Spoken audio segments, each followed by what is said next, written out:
এবং argument close up আমরা জানি লিভারের একটা ব্র্যান্ড। এই ব্র্যান্ড আপনার যদিও একটা পেস্ট, শুধুমাত্র পেস্টের ব্র্যান্ড, অথচ তারা তাদের প্রচারণা দেখলে মনে হয় তারা দেখেছি যে ক্লোজ আপ একটা বিজ্ঞাপন প্রচার করছে যে একজন হিজাব পরিহিতা নারী, একজন ছেলে যার বুকে ক্রুশ চিহ্ন আছে।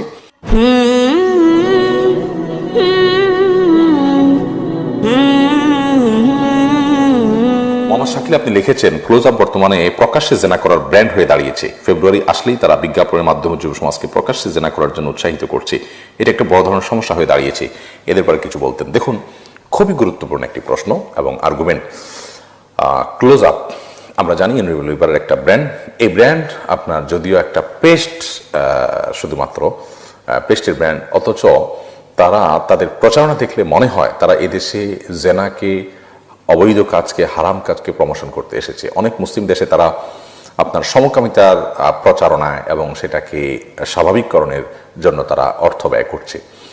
এই দেশ থেকে লিভার তারা বাইরের প্রতিষ্ঠান, বাইরের দেশ, বাইরের ব্যবসা, বাইরের কোম্পানি, তারা এই দেশ থেকে আমাদের টাকা পয়সা ব্যবসার মাধ্যমে যেরকম নিয়ে যাচ্ছে, আমাদের ইমানটা হরণ করে নিয়ে যাচ্ছে এবং তরুণ প্রজন্মকে ধ্বংস করার জন্য এদের দায় অনেক বেশি।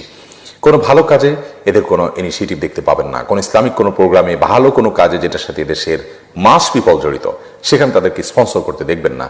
সম্প্রতি আমরা দেখেছি যে ক্লোজ আপ একটা বিজ্ঞাপন প্রচার করছে যে একজন হিজাব পরিহিতা নারী, একজন ছেলে যার বুকে ক্রুশ চিহ্ন আছে, তার সাথে অবৈধ সম্পর্ক করছে এবং নিচে লিখে দেওয়া আছে দ্বিধাহীন কাছে আসার গল্প। তার মানে তারা বলতে চাচ্ছে যে কোনো মুসলমান যে কোনো ধর্মের মানুষের সাথে শারীরিক সম্পর্ক করতে কোনো প্রকার দ্বিধা যেন না করে, তথাকথিত অবৈধ রিলেশন যেটা, হারাম রিলেশন যেটা, সেটা করতে যেন দ্বিধা না করে।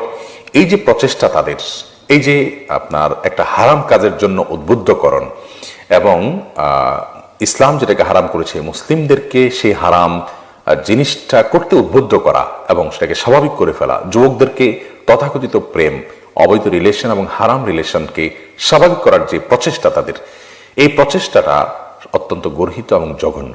একটি কারণে অন্তত এই পেজটি আমাদের বয়কট করা উচিত এবং এটা বয়কটের ডাক তোলা উচিত। সামাজিকভাবে এটার বিরুদ্ধে আমাদের শক্ত অবস্থানে যাওয়া উচিত। আল্লাহ রাব্বুল আলামিন আমাদেরকে হেফাজত করুন, আমাদের তরুণ প্রজন্মকে হেফাজত করুন এবং এদের এই নোংরামি থেকে আল্লাহ তাআলা আমাদেরকে বেঁচে থাকার তৌফিক দান করুন, তরুণদেরকে বাঁচিয়ে রাখার তৌফিক দান করুন। তারা এই দেশ থেকে অর্থ করে যেমন নিয়ে যাচ্ছে, আমাদের ঈমান আমলটা নিয়ে যাচ্ছে এবং একটা পেস্টের ব্র্যান্ড, তারা এ ধরনের প্রচারণা উদ্দেশ্যমূলকভাবে করা, এটা এই দেশকে, এদেশের সংস্কৃতিকে, এদেশের সভ্যতাকে ধ্বংস করে দেওয়ার নামান্তর। বিধায় কর্তৃপক্ষের উচিত এদের ব্যাপারে যথাযথ পদক্ষেপ গ্রহণ করা। আল্লাহ তাআলা আমাদেরকে বোঝার তৌফিক দান করুন।